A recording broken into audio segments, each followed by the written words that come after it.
Johnny Bones weighed back in. Now, we do not have very much evidence that Jon Jones versus Stipe is going to happen, and I used to think we did. I've been on record telling you guys that fight is going to happen. That fight is going to happen next for both of them. And the only thing yet to be disclosed by me to you as the detective who's been assigned to this case is that they fighting for the interim championship or they fighting for the undisputed championship. Now, as each day goes by, what is the holdup here? There's something, and it's not that. I made the proclamation for you guys that that fight is done. They're going to be next. They're going to be next for each other. It's going to be later this year. Might even be International Fight Week. But the only thing stopping it is to find what championship they're going to fight for. Jon Jones did an interview over the weekend. And Jon Jones said, I'm in training camp. I want to be in peak performance by June or July.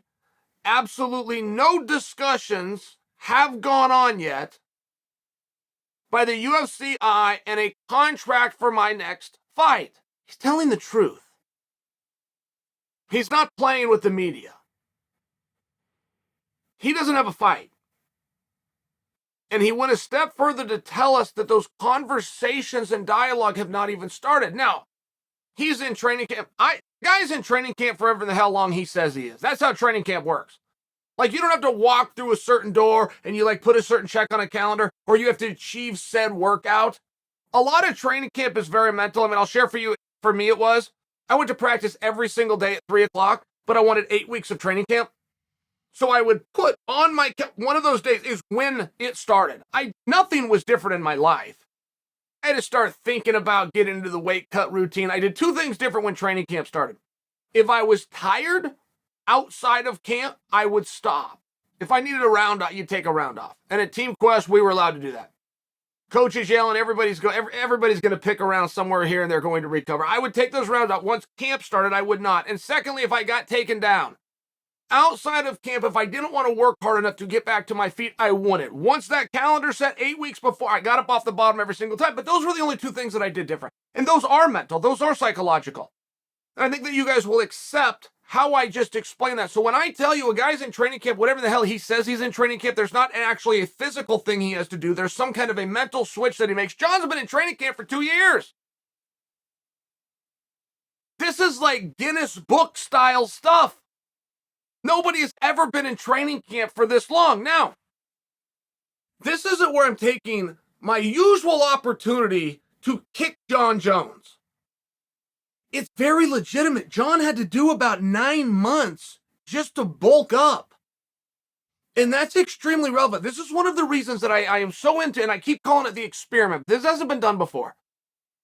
We have seen plenty of people change weight classes for whatever reason. And generally when somebody goes up in weight, they're either at just this age, whereas we all know as human beings, we don't typically get smaller with time. And generally we don't even get tougher with time. So as you start to have said time with digression of mental toughness, you quit trying to beat the scale the day before you start going up in weight. We see it all the time, and you get mixed reviews. It's not always a bad thing. Not always a good thing.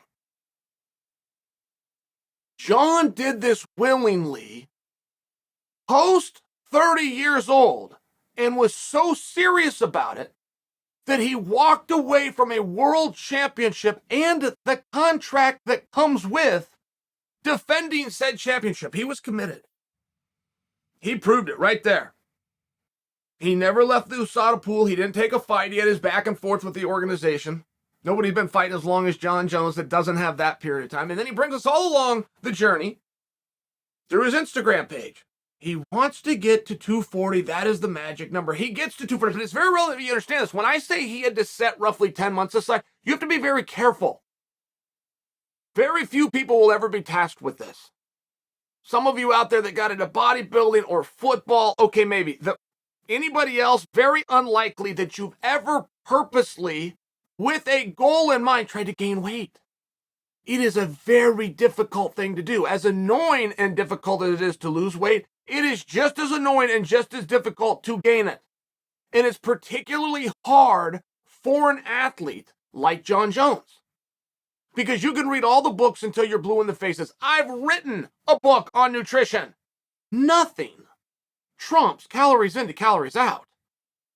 which is why it's very tough for an active athlete who has to go to about 8 practices a week, hard, intense, sometimes closer to 10. It's just, where are you going to get those calories? You could stop at every drive-through to and fro practice. There's not enough hours in the day to keep eating food. Now, here's what you have to do. You got to quit training as hard. And anybody that's ever gained weight, again, you take somebody with kind of a bodybuilding style, whether that was for football or a different sport or just something that you wanted to do. If you do less cardio, which just means you burn less calories, you can gain weight, but that's not the kind of weight that you want. That's where it gets very tricky. Because Jon looks good. I've only seen him with shirts on. I followed his Instagram. I saw those training things. I saw him at the Hall of Fame. He looked really good. Better than he did at 205 pounds. There's not many of us that could say that. There's not many of us that could go put on 35 pounds, post 30 years old, and look better. So then it comes, well, how'd you do it? I mean, if you cut back on the train, I know that has to be a part. I don't know what Jon did. I'm guessing. But I know some things that he had to do. You got to cut down on the training. So instead of going in twice a day, now you're going in once a day. But instead of doing cardio like you would with MMA, and that could be mitts, that could be bag, that could be ropes, all of the stuff that comes along with this sport, that could be a grappling set. Instead of that, you're doing very heavy lifting of weights, taking in the protein, you're beating your calories, you put on the weight. But then, same people that are getting ready for bodybuilding shows that have to do something like this will then take that off because they call it bad weight. You cannot gain muscle without gaining fat. You have to gain both. Once you achieve that and gain both, you then can remove the fat. It's a very hard process. It just takes time. Which I think explains why Jon Jones has been in the longest training camp ever, which is 2 years. And now he's talking about he's got another half a year before he gets in there. Wants to be in peak shape. There's a lot to it.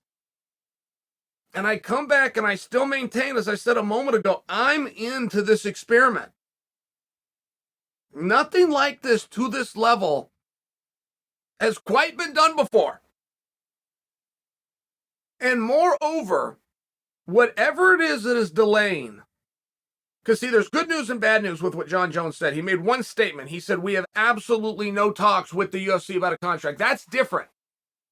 I think that's good. If you're in the school that I'm in, that you want to see Jon's and you want to see Jon and you want to see Stipe, having absolutely no talk is different than we're talking about somebody and we can't come to terms. Basically just saying, I'm waiting for the phone call. Jon Jones knows as well as we know, Stipe is the likely match. It's the one that we want. Whatever's got that thing held up, I'm starting to lean more to the idea that my initial premise was not true, that it's not just about what are we going to call the championship. It's the same belt, but are we going to call it the interim belt? It's the same belt, or are we going to call it the undisputed belt? I feel as though something else is getting in the way, and that could be easily explained. That could be dates, that could be venues, that could be calendars. There's a lot of logistics that have to come together, but stand by. Stand by. Jon's now speaking up. Jon now did this interview. That's the first step in any big fight getting announced. Let's see where this goes.